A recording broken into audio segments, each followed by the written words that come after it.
ने दिल्ली पे राज किया, उस किले से मेरा गांव 15 किलोमीटर दूर था।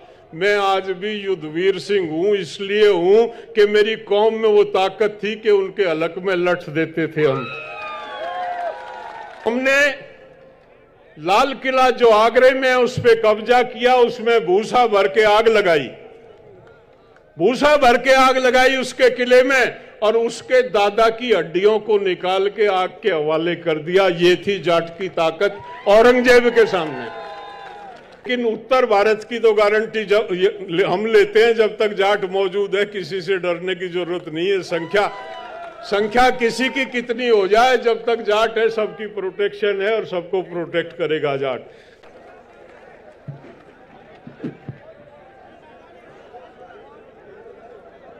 परम आदरणीय आज की सभा के अध्यक्ष जी, भाई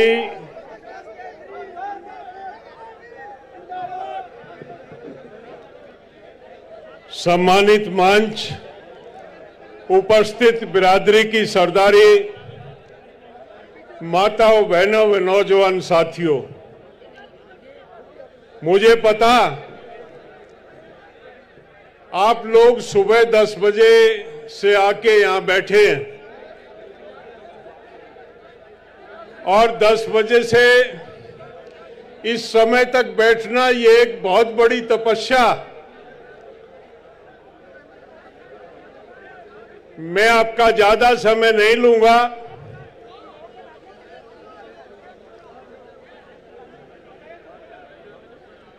मैं प्रणाम करता हूं आप सभी को। आज भाई यहां मेरे पास मंच के पास ना बोलें, जिसको बात करनी हो पीछे चले जाएं, पीछे चले जाएं। ये कोई अनुशासनहीन कौम नहीं है, ये जाट कौम का जलसा है। जाट कौम में जो है अनुशासन नहीं तो जाट नहीं। यहां से हट जाएं आप।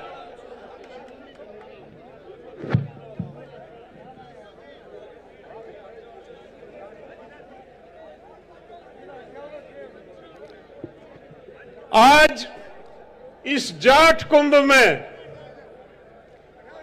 पृथ्वी की सबसे श्रेष्ठ कौम यहां पे उपस्थित, ये मैं नहीं कह रहा हूं, भगवान शंकर से पार्वती ने कहा कि ये जाट कौन, भगवान शंकर ने कहा कि पृथ्वी की सर्वश्रेष्ठ कौम, महाबलवान, युद्ध में दुश्मन के छक्के छुड़ाने वाली कौम, न्याय के लिए लड़ने वाली कौम जाट कहलाता। ये जाटों का कुंभ है। हमको अपनी कौम की गरिमा को बचाने के लिए यहाँ पे आत्म चिंतन करने के लिए यहाँ इकट्ठा हुए हैं। क्यों आज इसकी आवश्यकता पड़ी है, इस पे मनन करने के लिए इकट्ठा हुए हैं। मेरे से पूर्व बहुत से वक्ता आए, सबने अपने अपने तरीके से कौम को किस तरह से, अरे भाई मान जाओगे या पता नहीं क्या बात है। भाई वॉलंटियर कहां है?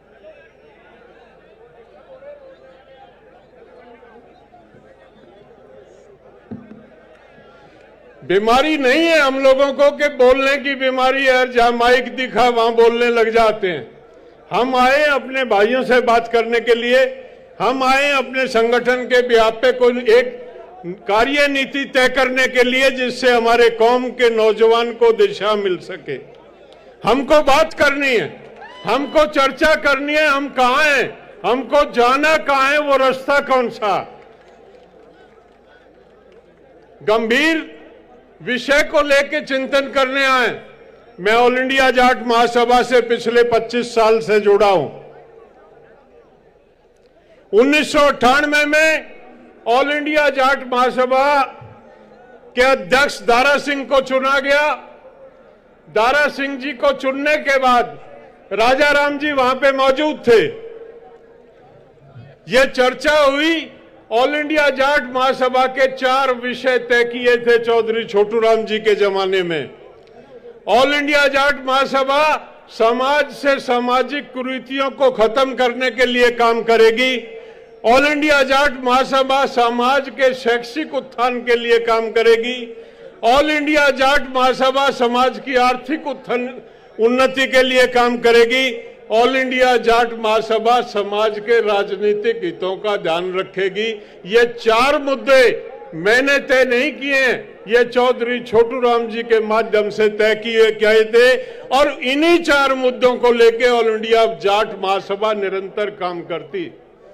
1998 में जिस समय दारा सिंह जी को अध्यक्ष बनाया गया, हमने इन 4 में से ये तय किया कि कौम की आर्थिक स्थिति को मजबूत करने के लिए क्या किया जा सकता। 1998 25 दिसंबर में दारा सिंह जी अध्यक्ष बने। 23 दिसंबर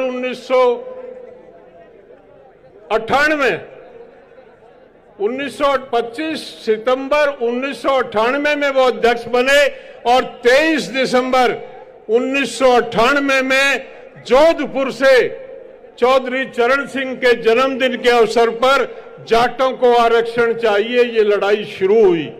ये तमाम जो हमारे सीनियर साथी हैं, ये यहाँ बैठे हैं, वो लड़ाई आप लोगों की मजबूती की वजह से, आपके सहयोग की वजह से, आपके संगठन की वजह से वो लड़ाई जीती गई, जाटों को आरक्षण मिला। मुझे ये कहने में संकोच नहीं है, 1 लाख से ऊपर जाटों के बच्चों को ओबीसी मिलने के बाद इस राजस्थान में नौकरियों में जगह मिली। 1 लाख से ऊपर बच्चों को। कोई आदमी 100 नौकरी दिलवा सकता है किसी को? इस संगठन की लड़ाई थी। 1 लाख से ऊपर नौजवान, और अगर देश में बात की जाए तो 2 लाख जाट परिवारों को इसका लाभ हुआ, इसमें नौकरियां मिली। बच्चों को, लाखों बच्चों के दाखिले अच्छे कोर्सों में हुए। ये भाई नहीं,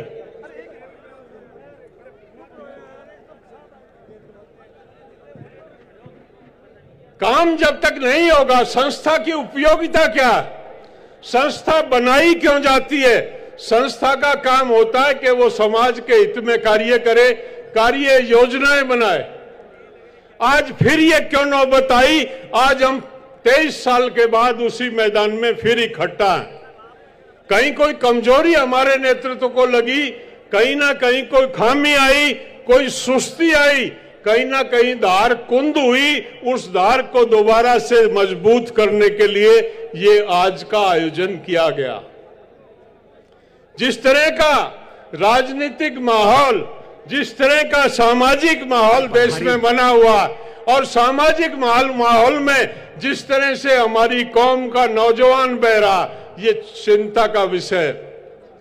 अगर हमने अपने कौम के नौजवान को ये ना बताया कि हम कौन, हमारे पूर्वज कौन थे, हमारी क्या कुर्बानी इस देश और इस समाज के लिए है, वो बच्चे जानेंगे नहीं। बीच में एक युग आया था जब टेलीविजन के हिसाब से बच्चे बड़े होते थे, अब तो मोबाइल के हिसाब से बच्चे बड़े हो रहे हैं, उनको पता ही नहीं हम कौन है। हमारा इतिहास क्या है, हमारे पूर्वज क्या थे और किस प्रकार से उन्होंने संघर्ष करके इस कौम को श्रेष्ठ कौम के दर्जे को कायम रखा। जाटों ने हमेशा, जाट की फितरत रही है, जाट ने हमेशा कर्म में विश्वास किया, जाट ने हमेशा मेहनत में विश्वास किया, जाट ने हमेशा पोप और पाखंड का विरोध किया। एक जमाना था तब सब जाट, तमाम देश का जो जाट था, उसने बौद्ध धर्म को स्वीकारा था क्योंकि वो पोप और पाखंड से दूर रहता था। एक समय फिर आया, 7वीं शताब्दी में 2.5 लाख जाटों का कत्ल किया गया था इस राजस्थान में। 2.5 लाख। माउंट आबू पे एक यज्ञ हुआ था। उस यज्ञ में एक जाति विशेष के लोगों ने एक जाति का जन्म दिया था और एक नया पोप और पाखंड इस प्रदेश में शुरू हुआ था। 1300 साल हमारे बुजुर्गों ने वो गुलामी सहन की। मैं यह बताना नहीं चाहूंगा, डिटेल से बताऊंगा तो बहुत लंबा समय लगेगा। आपने अपने बड़ों से सुना होगा कि आज से 100 साल पहले की स्थिति क्या थी समाज में हमारी, हम कहां थे, क्योंकि हम पोप और पाखंड का विरोध करते थे और वो शक्तियां मजबूत हुई, उन शक्तियों ने मजबूर होके हमारे समाज का उत्पीड़न किया। ऑल इंडिया जाट महासभा का गठन होने के बाद 1907 में ऑल इंडिया जाट महासभा का गठन हुआ। जाट ने अंगड़ाई ली और जाट ने तय किया कि अब ये जुल्म बर्दाश्त नहीं होगा, और उसी का नतीजा था कि सीकर में जब चौधरी छोटूराम आए थे, 1.25 लाख जाट पलकटी और कुआड़ी लेके उस सिस्टम को खत्म करने के लिए खड़ा हुआ था। उसी जाट महासभा के आंदोलन का ये नतीजा था। चौधरी छोटूराम पूरे राजस्थान का उन्होंने दौरा किया, वो सर्वे सर्वा थे उस टाइम जाट महासभा के। उन्होंने 2 बात कही हर मीटिंग में। चौधरी छोटूराम कहते थे, दुश्मन पहचानो, बोलना सीखो और दुश्मन पहचानो। बोलना तो सीख गया हमारा नौजवान, एक बात तो मान ली चौधरी छोटूराम की कि बोलना सीख गया, लेकिन दुश्मन नहीं पहचान पाए हम। आज हमको अपना दुश्मन पहचानने की जरूरत है कि हमारा दुश्मन कौन, हमारा मित्र कौन है, हमारा शत्रु कौन है। अगर उस पे हम काम नहीं करते हैं तो ये कौम कभी आगे नहीं बढ़ सकती।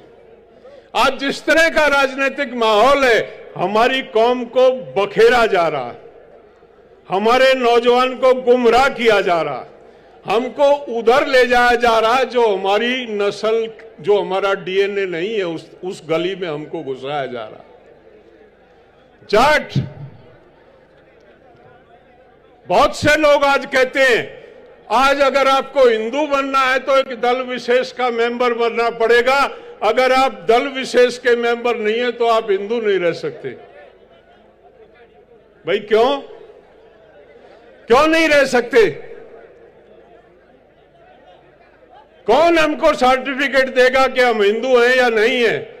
हम हिंदू थे, हम हिंदू हैं, हम हिंदू रहेंगे, कोई हमारे हक को छीन नहीं सकता। राम की बात करते हैं,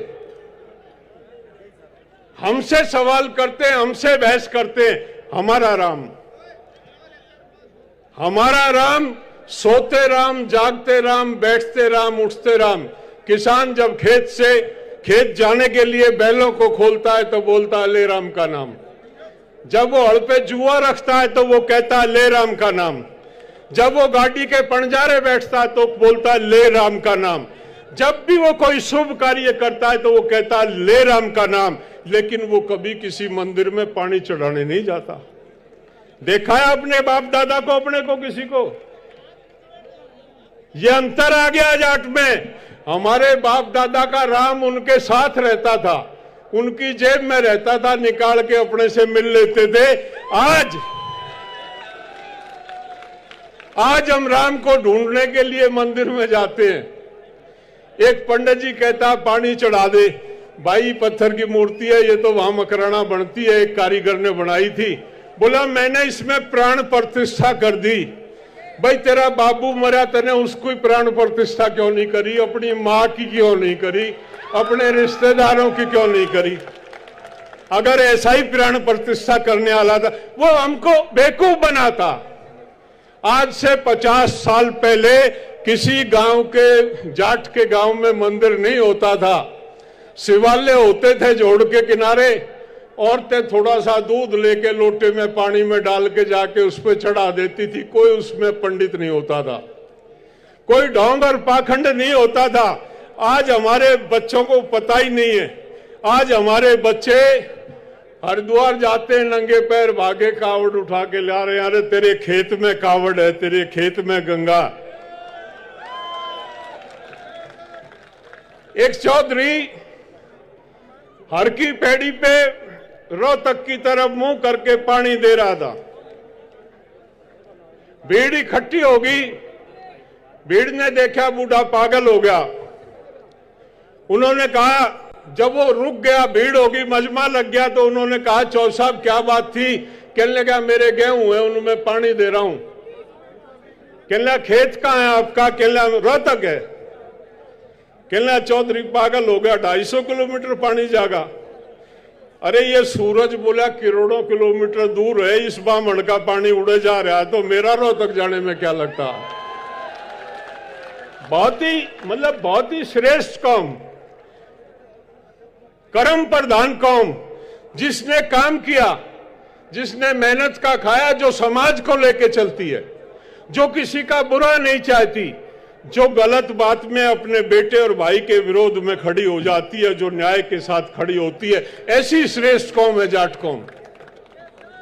कहां जा रहे हैं हम? किस दिशा में जा रहे हैं? कौन सी दिशा इनता हमारी कौम में बनी है? इसमें एजेंडा है सामाजिक कुरीतियों का, इसलिए बोल रहा हूं राजा राम जी कि इस पे बोला नहीं कोई। नेता आते हैं, वो अपने नेता, हर आदमी बेचारे की मजबूरी है, वो अपनी पार्टी की बताने लगता। समाज में हमको समाज ठीक होगा तो जाट ठीक होगा, और जाट ही नहीं रहेगा तो फिर करेंगे क्या इस धंधे का? बच्चों को जाट बनाओ भाई, बताओ हम जाट हैं, हम अन्याय से लड़ते हैं, हम पोप और पाखंड में नहीं पड़ते हैं, हम मेहनत करते हैं, हम हर उसके साथ हैं जिसका कोई नहीं है उसके साथ हैं हम। वो कौम है हमारी, वो जाट है हम। हमको काम करने की आवश्यकता है, हमको जुड़ने की आवश्यकता, हमको अपने आप को संभालने की आवश्यकता।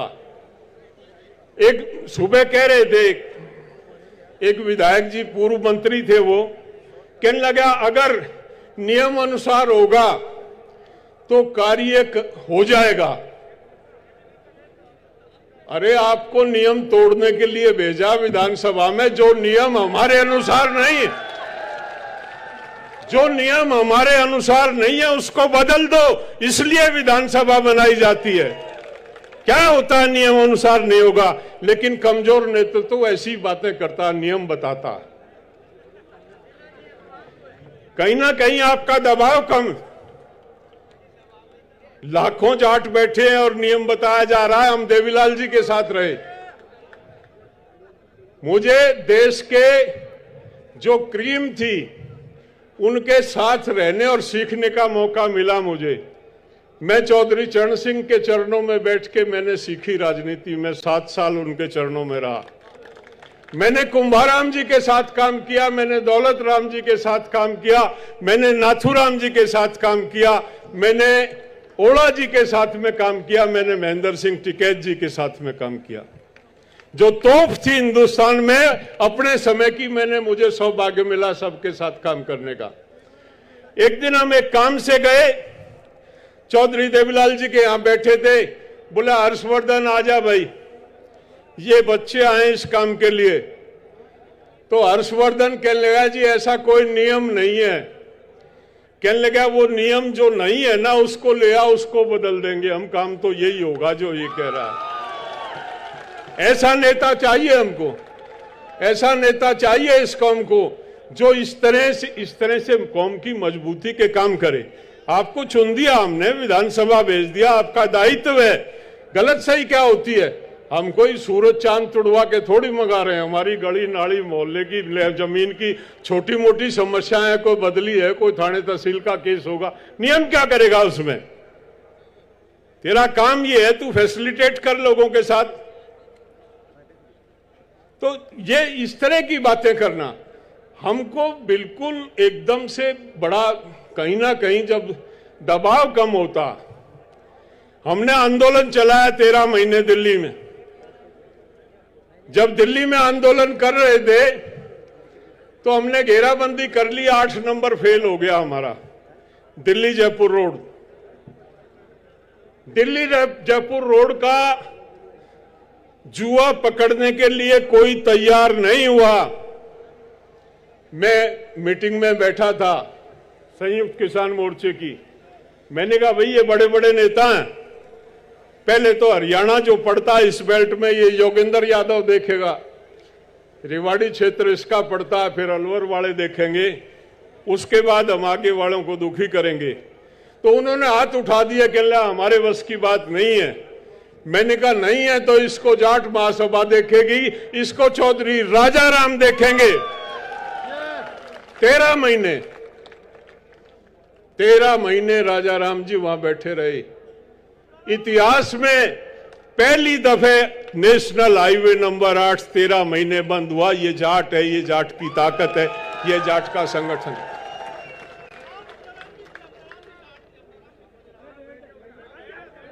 कुछ लोगों की आदत है, कुछों को बेचारों को बोलने की बीमारी कोई नहीं। कुछ लोगों को भेजा जाता कि सभा में व्यवधान उत्पन्न करना, क्योंकि आपके शुभचिंतक भी इस प्रदेश में ही रहते हैं, बाहर नहीं। तो लड़े हम, जीते हम। एक किसान आंदोलन 1906 में हुआ था जिसको अजीत सिंह ने लड़ा था, पगड़ी संभाल जट्टा का नारा दिया था, वो भी आपने चलाया था। और एक 13 महीने का आंदोलन जीता, वो भी आपने चलाया था, उसके भी अगुवा आप थे, अगले पैर आप थे उस आंदोलन के। और फिर इस देश में कोई क्रांति आएगी तो वो जाट के बिना आ ही नहीं सकती, कोई किसी में दम ही नहीं। दिल्ली में चर्चा होती है, बोला दुनिया को तकलीफ है, किसान तो और भी बतेरे हैं, किसान तो और भी बतेरे, ये जाट ही क्यों पंगा लेते हैं। मैंने कहा जाट जो है वो नेतृत्व करता है इस देश का। आज से नहीं, सदियों से जाट ने इस देश का नेतृत्व संभाला हुआ है और हम अपने बुजुर्गों की परंपरा का निर्वाह कर रहे हैं, उसे छोड़ेंगे नहीं हम। कोई आए ना आए, हम लड़ाई लड़ेंगे। इतिहास की बात मेरे से पूर्व में कई साथियों ने की। टाइम हो गया क्या मेरा? मेरा टाइम हो गया भाई। इतिहास की बात यह है कि मोहम्मद गौरी आया 1192 में। मोहम्मद गौरी की राजधानी, उसका महल उसने कब्जा किया। महरौली में तब राजधानी होती थी पृथ्वीराज चौहान की। और मेरा गांव उस किले से 1 किलोमीटर दूर था। मैं ये बात आपको कह रहा हूं, जो आज वातावरण बना हुआ है उसका जवाब दे रहा हूं। मेरा गांव 1 किलोमीटर दूर था। औरंगजेब ने दिल्ली पे राज किया, उस किले से मेरा गांव 15 किलोमीटर दूर था। मैं आज भी युद्धवीर सिंह हूं, इसलिए हूं कि मेरी कौम में वो ताकत थी कि उनके हलक में लठ देते थे हम। कईयों ने कहा, बोले औरंगजेब ये, औरंगजेब। और क्या था औरंगजेब? औरंगजेब का दादा था अकबर, उसका मकबरा था सिकंदरा में। पहले तो हमने लाल किला जो आगरे में है उस पे कब्जा किया, उसमें भूसा भर के आग लगाई, भूसा भर के आग लगाई उसके किले में, और उसके दादा की हड्डियों को निकाल के आग के हवाले कर दिया। ये थी जाट की ताकत औरंगजेब के सामने। आज मैं बहुत पोस्ट पढ़ता हूं, बोला 40 साल पीछे सब ये हो जाएंगे, 40 साल। एक ओंकार मारी बेहोश हो जाएंगे, पता नहीं चलेगा इस देश में कहां था। किसको डरा रहे हो भाई?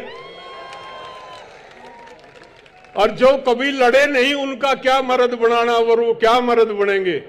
लेकिन उत्तर भारत की तो गारंटी जब हम लेते हैं, जब तक जाट मौजूद है किसी से डरने की जरूरत नहीं है। संख्या किसी की कितनी हो जाए, जब तक जाट है सबकी प्रोटेक्शन है और सबको प्रोटेक्ट करेगा जाट, बशर्ते जाट अपने घर को संभाल ले। इन नौजवानों को भाई राह पे लाओ, इनको बताओ। पहले तो बुआ, दादी और फिर दादा। पहली मास्टर थी दादी, माँ तो काम करती थी, वो कहानी सुना के उसको जाट बनाती थी। बुआ को टाइम मिले तो बुआ, दादी, 2 उसकी मास्टर होती थी। जाट बनाने में उनका योगदान था। और थोड़ा बड़ा हुआ तो वो दादा की संगत में जाट बनता था। अब ना संगत बुआ की रही, ना दादी की रही और ना दादा की रही, सब अड़ज पड़ज हो रहा है। बच्चा जब रोता है तो माँ उसको जो है टेलीफोन दे के चुप कराती है, वो मोबाइल पे कुछ पिक्चर विक्चर लगा देती है। तो ये अगर प्रोडक्ट तैयार होगा, इसका मोबाइल फोन का प्रोडक्ट तैयार करोगे तो ऐसे ही लाल बनेंगे और ऐसे ही जाट बनेंगे। समाज को सुधारो, बचो। उनको हफ्ते में नहीं तो एक दिन जरूर घर में ये शिक्षा दो कि हम जाट हैं, हम श्रेष्ठ हैं, हम वीर हैं। जाट का तो पहचान, जाट को अपनी जाति नहीं बतानी पड़ती। जाट जब सड़क पे जा रहा है तो उसकी कद काठी, उसकी चाल डाल, उसका चेहरा मोहरा देख के आदमी समझ जा रहा है जाट है। और एक आध परसेंट गलती हो जाए, जैसे ही वो बोलता, तो बोलना तो आपको पता ही है हमारा बोलना कैसा है, लट सा पड़ता है जिस पे बोलते हैं सामने वाले पे। जैसे ही वो बोलता एकदम सर्टिफाइड हो जाता, अटेस्टेड कॉपी हो जाती, पक्का जाट है। तो अपनी इस पहचान को कायम रखो। ये पहचान जिस दिन मिट गई उस दिन दिक्कत आएगी। अभी तक हम इसलिए सरवाइव कर रहे हैं, इसलिए हमारे सारे काम हो रहे हैं कि अभी तक हमने, हमारे पूर्वज जिंदा हैं, इनके सानिध्य में अपनी पहचान को कायम रखा। अगर अपनी पहचान को हम खो गए तो फिर मुश्किल पड़ेगा, फिर जरूर वजूद मिट जाएगा। पहचान बनाने के लिए यहाँ से गांव में जाओ, वंस ए मंथ, महीने में एक दफे एक मीटिंग करो कि जाट कौन, जाट कैसा, बच्चों को बताओ। तो इस कौम का भविष्य उज्जवल है, कोई टेंशन की बात नहीं है, ना तो अंधकार में अंधकार है। धन्यवाद। जय जाट।